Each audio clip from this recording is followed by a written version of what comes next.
Somerset. Earlier this year, this was a county underwater. Seemingly cut off from the rest of civilization, the West Country was hit by the wettest January in over a century. Now, as the water recedes back into the rivers and seas and the damage becomes clear, the question that remains is, could all of this destruction have been avoided? One of these victims was Graham Thompson, whose house was cut off after the relentless rainfall. Only now, once the water has drained away, can the rebuilding process truly begin.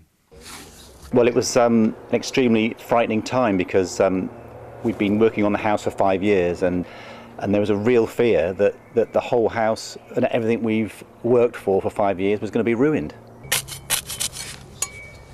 How much help did you get from the authorities?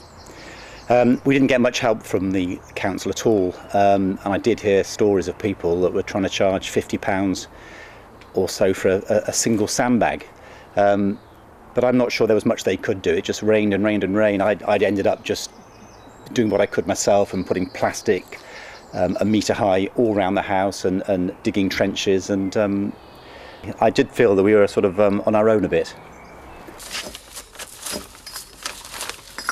After the floods hit, there was anger from those who felt all this could have been prevented if the rivers had been dredged in the months before. Why have you only started doing this now?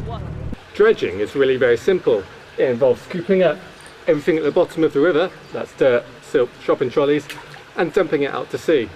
This means that the river can store more water and doesn't flood so easily. This is, of course, in theory. So, would dredging have saved the Somerset levels? I asked former Environment Agency employee Paul Robinson. No, I don't think so. It might have helped in the short term, but it was never going to be the answer. In some cases, it actually would have relieved the pressures, but in other cases, it would have actually made things worse. So, what is the answer long term? Basically, we just need to stop building on floodplains. That just sends the water down the river to hit the next town harder. Also, we've got to do more work on the hills and have more agriculture in there and less sheep farming. Could anything have been done to prevent this flooding on the Somerset levels? Well, this was a long-term problem for the whole country, not just Somerset, although Somerset had as its worst rainfall in over 100 years. But it should spark a look at making preparations for the future, because Somerset was in no way prepared for this. I don't think there was anything anyone could do really to stop the floods. I mean, it rained and rained and rained, and I've lived here all my life, and I've seen nothing like it.